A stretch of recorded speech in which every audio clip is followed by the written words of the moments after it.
Olá! Hoje a gente vai mergulhar numa história que é, olha, fascinante. Vamos entender como aquela busca por uma matemática perfeita, sabe? Um sonho filosófico de um século atrás acabou quase que por acidente dando origem às redes neurais e à inteligência artificial que a gente conhece hoje. É isso mesmo, a gênese da IA não está no silício, mas sim numa investigação super profunda sobre os limites da lógica e do próprio conhecimento. Então, bora lá.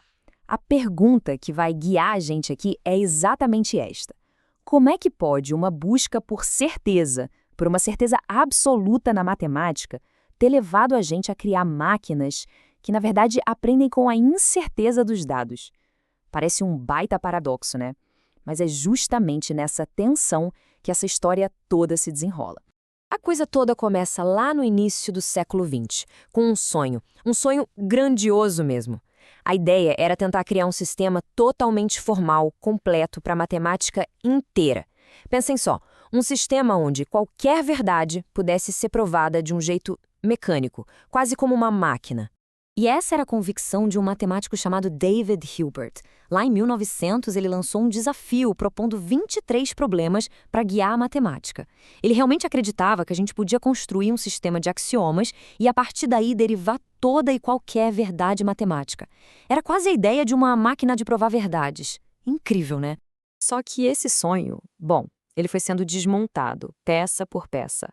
Primeiro veio Kurt Gödel, em 1931, e mostrou uma coisa surpreendente. Em qualquer sistema formal poderoso o suficiente, sempre vai existir alguma afirmação que é verdadeira, mas que simplesmente não dá para provar usando as regras daquele sistema. E aí, em 1936, veio o golpe de misericórdia com Alan Zinchurch e Alan Turing. O problema central que eles atacaram tinha um nome complicado em alemão: Entscheidungsproblem, ou o problema da decisão. A pergunta era, no fundo, bem direta.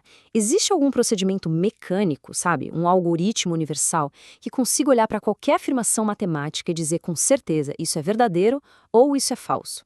A resposta que eles encontraram foi um sonoro e definitivo não. E é aqui que está a brilhante ironia dessa história toda. Porque para provar que existiam limites para essa prova mecânica, o Turing e o Church tiveram que definir, de um jeito super rigoroso, o que exatamente é um procedimento mecânico. E ao fazer isso, eles acabaram inventando o conceito de algoritmo e o modelo teórico que é a base de todos os computadores modernos, a famosa máquina de Turing. Ou seja, o fracasso daquele sonho lógico deu à luz a era da computação. É impressionante. E agora, a nossa narrativa dá um giro bem drástico. A gente sai desse mundo da lógica abstrata, pura, e mergulha na realidade, digamos, molhada e complexa do cérebro. E a grande pergunta passa a ser: como é que se conectam esses dois mundos? Parem para pensar. De um lado, a gente tinha um mundo limpo, ordenado da matemática, dos símbolos. Do outro, o cérebro, uma massa pulsante de células, conexões elétricas, pura química. A questão que não queria calar era: como é que algo tão, entre aspas, bagunçado e biológico consegue produzir algo tão limpo e abstrato como o pensamento lógico? Bom, a ponte para conectar essas duas coisas foi construída em 1943. Foi quando um neurocientista, Warren McCulloch, e um lógico, Walter Pitts, publicaram um artigo que mudou tudo. A ideia deles era radical para a época. E se um neurônio, essa célula do cérebro, pudesse ser entendido como uma unidade lógica? E o modelo que eles criaram era de uma simplicidade que, olha, é genial. Funciona assim: um neurônio artificial recebe vários sinais, ele soma tudo, e se essa soma passar de um certo valor, um limiar, pá, ele dispara um sinal. Se não passar, ele fica quieto. É um mecanismo de tudo ou nada, 0 ou 1.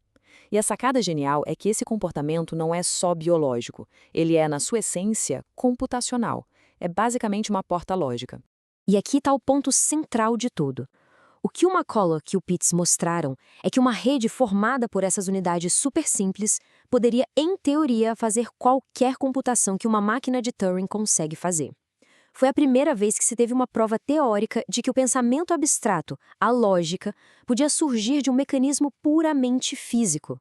Aquela separação rígida entre mente e matéria, de repente, começou a ficar meio borrada. A partir desse primeiro neurônio modelo, Nossa, uma variedade enorme de arquiteturas começou a surgir. Foi uma verdadeira explosão de ideias. Então vamos fazer um tour rápido pelo que a gente pode chamar de um zoológico de redes neurais, para ver como aquela ideia inicial foi sendo expandida.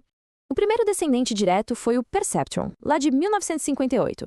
Pensa nele como um neurônio de McCulloch-Pitts que aprende. Como, ao ver vários exemplos, ele ia ajustando suas conexões internas, os chamados pesos, até conseguir, por exemplo, traçar uma linha que separava dois grupos de dados diferentes. Pode parecer simples, mas foi a primeira vez que uma máquina conseguiu aprender a classificar o mundo a partir de exemplos. Foi o primeiro passo, fundamental, para o aprendizado de máquina.